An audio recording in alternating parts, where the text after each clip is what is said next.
Because really, that is all she had left of her son. She tried for years to get back his personal belongings, only to learn Detroit police threw them away. This case has been so messed up, and I don't deserve it.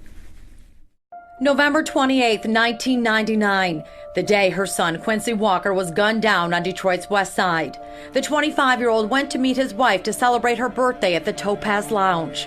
She said that two guys came up and told her to empty your husband's pockets, but she didn't, and then they shot him.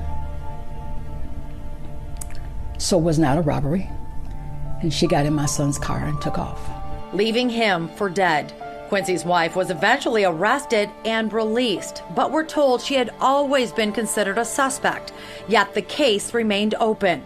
Brenda Walker remembers the day police came to her door. One officer was so rude. He was like, was your son dealing drugs? I said, excuse me?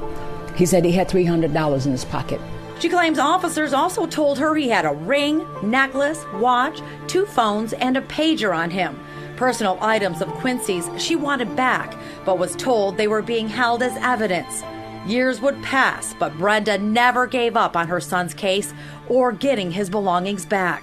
I asked again. I said, when are you going to give me my son's belongings? And they said, we're working on it. We're working on it. Finally, last month, more than 20 years later, the officer brought Brenda a box. Inside, some keys, half a pack of cigarettes, a pager, batteries, and her son's bloody coat and cap. And then I called the officer back and I said, you're missing his ring, his watch, his necklace, and the $300. And other things that I probably didn't know about or I forgot about, which were the phones. And then the unthinkable. And he said they had been auctioned off. I said, how can you auction off my son's things when no one even told me about it, and I've been asking for years about my son's belongings, so how could you auction them off? That's when Fox 2 started asking questions. Detroit police looked into it further. Just when this grief-stricken mother thought it couldn't get any worse, she says Captain Jonathan Parnell called, explaining they only had a gold ring, her son's phones, and $100. But those items had been thrown away years ago. They purged it, and he said he was sorry. He said he was sorry, and he apologized for it, and it was poor management at the time. I think someone stole it. I'm not a fool. You know, you're gonna throw away money? You're gonna throw away all these items? No, you're not. Someone took them. And even though DPD promised to reimburse her, it will never be enough. On top of that, her son's widow, the sole suspect in this case, died of cancer last year. Now she is without her son's personal items and the closure she says she and her family deserve. I'm just trying to figure out how many parents go through this with their items for their loved ones being taken from them and not given it back. Those were keepsakes for me.